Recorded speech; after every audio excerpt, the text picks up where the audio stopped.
Finally, these two are in the ring where their grudge can get settled. No more excuses. We're going to find out who the better superstar is.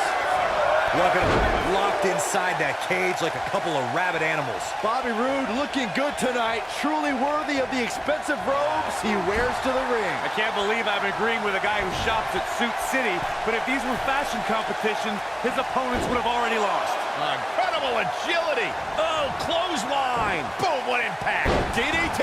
Spiked him.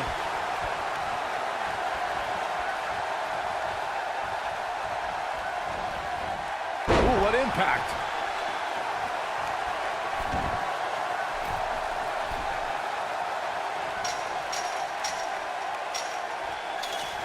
In the weeks following Zack Ryder's unbelievable ladder match victory at WrestleMania, the man known as the energetic Long Island IC shared something extremely personal during an interview segment.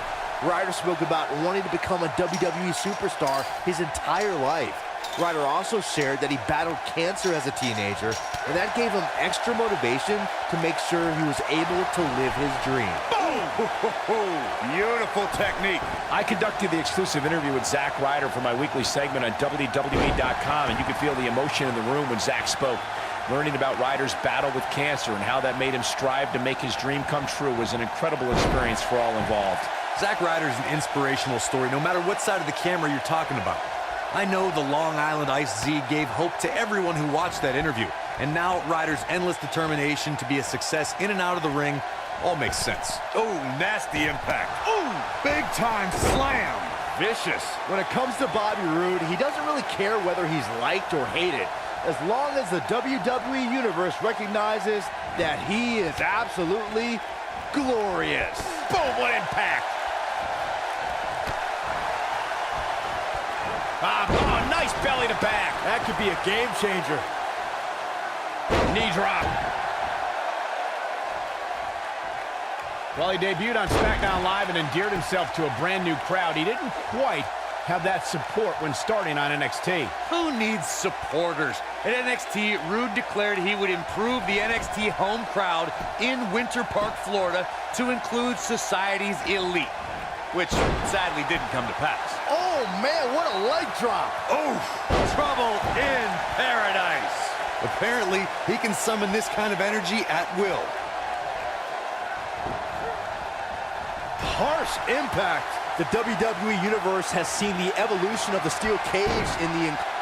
Oh, this is one of my favorite moves, Corey. Unfortunately, woo, woo, woo, I know it. Boom, broski boot. I'm not sure how much he has left. Zack Ryder trying to beat his opponent mentally as well as physically. Counter here. Oh boy, he is rolling. Scoop slam. Byron, we talk about the progression of steel cage matches and the type of structures that have been spawned from them. I need to point out... Roode with an earth-shattering spine buster. That was glorious. He's looking good now, guys.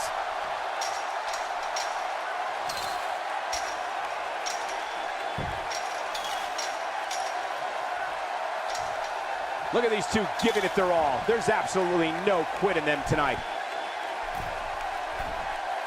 This might be it. Oh, my.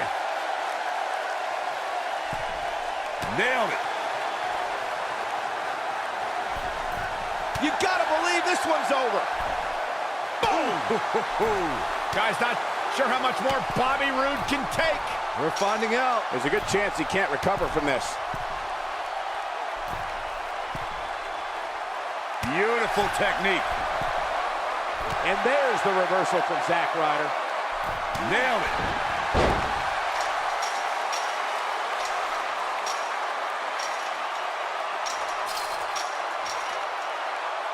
The steel cage is a massive enclosure that stands 15 feet in height. For almost 35 years, a select group of high flyers have taken their aerial assaults to greater heights. And when I say that, I mean superstars climb to the top of the steel cage, the real high-rent district, and dive off onto their opponent. And that all started with one man in October of 1983, Jimmy Superfly Snuka. To your point earlier, Byron, we've definitely seen some unbelievable attacks be launched from the top of the steel cage. And you mentioned the most iconic. The steel cage match for the Intercontinental Championship. We saw Jimmy Superfly Snook. A potential situation brewing here. Can't wait to see what this is all about. Oh! This might be it. Oh, my. Boom, what impact. You gotta believe this one's over. Harsh impact. Ooh, what impact. Oh, nasty impact. Taking on some moderate offense here. Going to need to start playing a little better defense. Ouch! According to historians, the twisted metal that we see as part of steel cages today dates back 80 years. To settle a dispute between competitors Jack Bloomfield and Count Pietro Rossi, the two met inside a ring surrounded by chicken wire. It might be cliche, but it's true here. It ain't over till it's over. Harsh impact. Oh, nasty impact. What's Zack Ryder? Zack Ryder with a Rough Rider. This one's over, guys. Corey, you gave us an impressive history of the origins of the steel cage match. I'd like to point out to our viewers that from the 1960s through the mid-1980s, chain link fences were used to enclose the ring for WWE steel cage matches. A superstar could win by pinfall submission or by exiting the cage through the cage door or climbing over the top of the cage. We should also point out, Michael, that the way to win a steel cage match can vary by match depending on what was agreed to before contracts to compete in the match were signed. Talking about history, at WrestleMania 2, WWE unveiled the redesigned steel cage with solid steel blue bars before returning to chain link mesh in the late 1990s. You gotta believe this one's over. This might be it. Oh, my.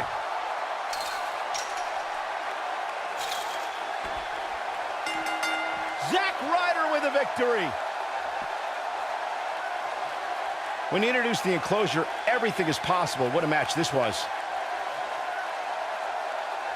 This match wasn't exactly a barn burner, but we can't expect every superstar to be on their A game every time, I guess. He's getting after it here. This was one of those matches that had flashes of brilliance, but never quite lived up to all the hype. Good match Here is overall. your winner, Zack Ryder. What a ferocious conclusion to this steel cage match. I don't make the matches, but if I did, I'd put these two back in the ring ASAP. What an amazing match.